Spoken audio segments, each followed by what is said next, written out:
తాకట్లో ఉన్న మీ బంగారాన్ని విడిపించి ఆ రోజు ఆన్లైన్ రేటుకి కొంటాం. Sharma gold company.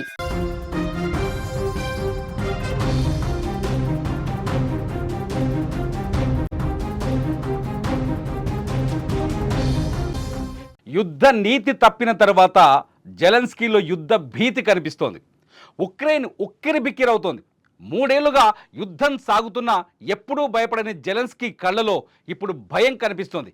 రష్యాపై operation spider web ద్వారా భీకర దాడులు చేసిన ఉక్రెయిన్ తిరిగి పుతిన్ చేస్తున్న దాడులను తట్టుకోలేకపోతోంది. శుక్రవారం తెల్లవారుజామున ఉక్రెయిన్పై విరుచుకుపడింది రష్యా. బలమైన బ్యాలిస్టిక్ క్షిపణులు, వందలాది డ్రోన్లతో రష్యా బీభత్సం సృష్టిస్తోంది. ఉక్రెయిన్ రాజధాని కీవ్తో పాటు వోలిన్, లివ్, టెర్నోపిల్, సుమి, పోల్టావా, కెమ్లిక్నక్స, చర్కాసి, చెర్నీహివ్ ప్రాంతాల్లోకి రష్యా ఆయుధాలు దూసుకొచ్చి అత్తలాకుతలం చేశాయి. రష్యా దాడుల్లో 10 మంది వరకు చనిపోగా అనేక మంది తీవ్ర గాయాల పాలయ్యారు.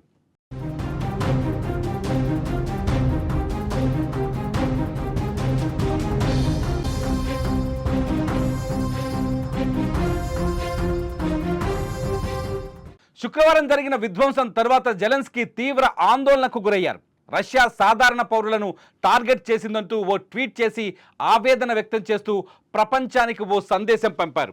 యుద్ధం ఆపేలా రష్యాపై ఒత్తిడి తీసుకురావాలని అమెరికా, యూరప్ సహా మొత్తం ప్రపంచంతో రష్యాతో మాట్లాడాలన్నారు. అంతేకాదు ప్రపంచ నాయకులు మౌనం వీడాలన్న ఆయన దౌత్య స్థాయిలో ఒత్తిడి తెచ్చి చర్చలు జరపడానికి రష్యాను ఒప్పించాలని చెప్పారు. నాటో, యూరోపియన్ యూనియన్, అమెరికా, ఇతర మిత్రదేశాలు రష్యాపై ఆర్థిక ఆంక్షలు మరింత కఠినతరం చేయాలని కోరారు. అలాగే ఉక్రెయిన్కు ఆయుధాలు, సైనిక వనరుల సరఫరా పెంచాలని కోరుకున్నారు. ఉక్రెయిన్ ప్రారంభం నుంచే ఒంటరిగా పోరాడి అలసిపోయిందని స్పష్టం చేశారు.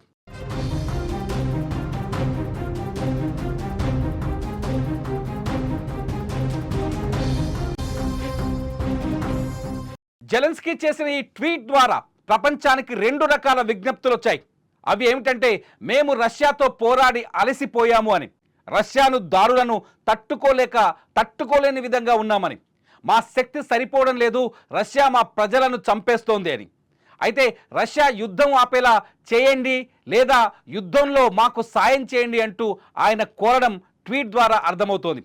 ఇప్పటికే ఉక్రెయిన్కు చాలా దేశాలు సాయం చేస్తున్నాయి. అమెరికా అనేక సందర్భాల్లో భద్రతా సహాయ ప్యాకేజీలను అందించింది. యూరప్ అధునాతన వైమానిక రక్షణ వ్యవస్థలను అందించింది. నాటో సరిహద్దులపై నిఘా పెంచింది. కిమ్ సైన్యం బరిలోకి దిగింది. బ్రిటన్ డ్రోన్లను పంపించింది. ఇలా పలు దేశాల మద్దతు పలుకుతున్నాయి ఉక్రెయిన్కి. కానీ రష్యాపై జరుగుతున్న యుద్ధంలో తనకు లభిస్తున్న మద్దతు సరిపోదని జెలెన్స్కీ ఇంకా భావిస్తున్నారు.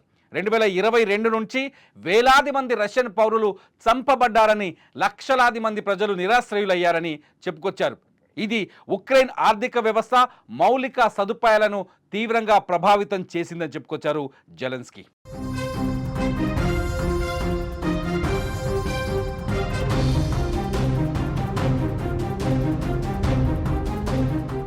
అయితే పుతిన్ మాత్రం యుద్ధాన్ని ఆపేదే లేదంటున్నారు. ఉక్రెయిన్ ఎప్పుడైతే తమ దేశంలోకి డ్రోన్లతో దాడి చేసి ఎయిర్ బేస్లను, యుద్ధ విమానాలను ధ్వంసం చేసిందో ఆ రోజు నుంచి పుతిన్ ఆగ్రహంతో రగిలిపోతున్నారు. 3 ఏళ్లుగా సాగుతున్న యుద్ధంలో ఏనాడు చేయని భయంకరమైన దాడులను చేయడంతో ఉక్రెయిన్ వణికిపోతుంది. ఇప్పటికే 2 దేశాల మధ్య శాంతి చర్చలు విఫలమయ్యాయి. యుద్ధాన్ని ఆపాలని ట్రంప్ చెప్పినా పుతిన్ వినలేదు. ఉక్రెయిన్పై దాడులు చేస్తామని చెప్పి మరి గంటల్లోనే విశ్వరూపం చూపించారు పుతిన్. 2 దేశాల మధ్య యుద్ధం 3వ ప్రపంచ యుద్ధానికి దారితీసే అవకాశాలు లేకపోలేదని యుద్ధ నిపుణులు అభిప్రాయం వ్యక్తం చేస్తున్నారు.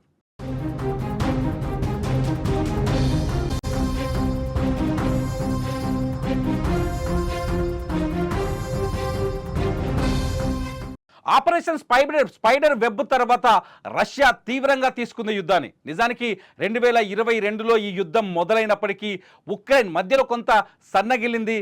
ఉక్రెయిన్తో చర్చలకు రష్యా ముందుకొచ్చింది.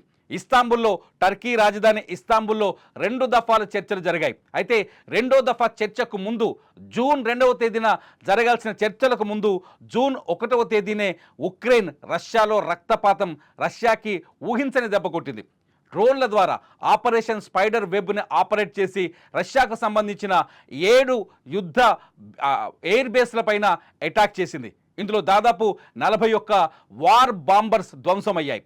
రష్యా ఆయుధ సంపత్తికి బలమైన ఈ వార్ బాంబర్స్ ధ్వంసాన్ని పుతిన్ తట్టుకోలేకపోయారు. అయితే తిరిగి పుతిన్ ఉక్రెయిన్ పైన అణుబాంబు వేస్తారని, లేదంటే ఇంకా భయంకరమైన దాడులు చేస్తారని ప్రపంచం మొత్తం చర్చించుకుంటున్న సమయంలో డొనాల్డ్ ట్రంప్ ఈ యుద్ధం మధ్యలోకి ఎంట్రీ ఇచ్చారు. డొనాల్డ్ ట్రంప్ రష్యా అధ్యక్షుడు పుతిన్తో ఫోన్లో మాట్లాడి ఉక్రెయిన్పై దాడుల్ని ఆపే ప్రయత్నం చేశారు. కానీ పుతిన్ చాలా స్పష్టంగా ఉక్రెయిన్ని వదిలిపెట్టేది లేదని ట్రంప్కు తేల్చి చెప్పారు. ట్రంప్తో స్పష్టంగా చెప్పిన కొద్ది నిమిషాల్లోనే ఉక్రెయిన్పై రష్యా విరుచుకుపడింది. దాదాపు 400 డ్రోన్లతో అటాక్ చేసింది, 40 బ్యాలిస్టిక్ క్షిపణులను ప్రయోగించింది. ఈ దాడుల్లో ఉక్రెయిన్ తీవ్రంగా దెబ్బతిన్నట్టుగా తెలుస్తుంది. విజువల్స్లో చూస్తున్న మన స్క్రీన్ పైన ఇది రష్యా ఉక్రెయిన్ పైన ఒక రోజు క్రితం నిన్న చేసిన దాడులకు సంబంధించిన విజువల్స్ ఇవి. నిన్న ఉదయం ఈ దాడులు జరిగాయి. ఉక్రెయిన్ అతలాకుతలమైంది రష్యా దాడులతో. అయితే ఉక్రెయిన్ ఏమీ తక్కువ తినలేదు.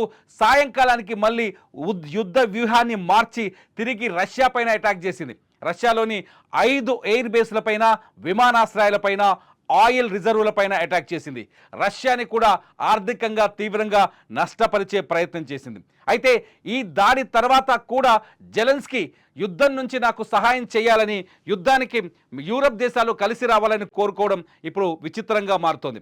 జెలెన్స్కీకి ఇప్పటికే యూరప్ దేశాల నుంచి పూర్తి మద్దతు ఉంది.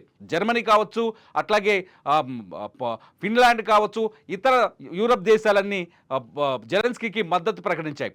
ఇప్పటికే అమెరికా అంతర్గతంగా మద్దతు ఇస్తుంది. బ్రిటన్ కూడా ఆర్థిక సాయం చేస్తోంది, దాంతోపాటు డ్రోన్ల సాయం కూడా చేస్తుంది. అయినప్పటికీ సరిపోవట్లేదని ఉక్రెయిన్ ఆలోచన నాటోని యుద్ధంలోకి లాగాలనే ఆలోచనతో ఉన్నట్టుగా ప్రపంచ యుద్ధ నిపుణులు చెబుతున్నారు. నాటో కనుక ఒకవేళ రష్యా ఉక్రెయిన్ యుద్ధంలోకి ఎంట్రీ ఇస్తే అది 3వ ప్రపంచ యుద్ధంగా పరిణమించే అవకాశం స్పష్టంగా కనిపిస్తుంది. రష్యా ఎంట్రీతో మొత్తం ఉక్రెయిన్ రష్యా యుద్ధం 3వ ప్రపంచ యుద్ధం వైపు అడుగులు తీసి, నాటో ఎంట్రీతో ఉక్రెయిన్ రష్యా యుద్ధం 3వ ప్రపంచ యుద్ధం వైపు అడుగులు వేసే అవకాశం ఉంది. ఎందుకంటే నాటోలో ఉండే దేశాలన్నీ రష్యాకి వ్యతిరేకమైన దేశాలు, రష్యాని వ్యతిరేకించే దేశాలు. ఈ దేశాలు రష్యాపై పగ తీర్చుకోవడానికి ఎప్పటి నుంచో ఎదురు చూస్తున్నాయి.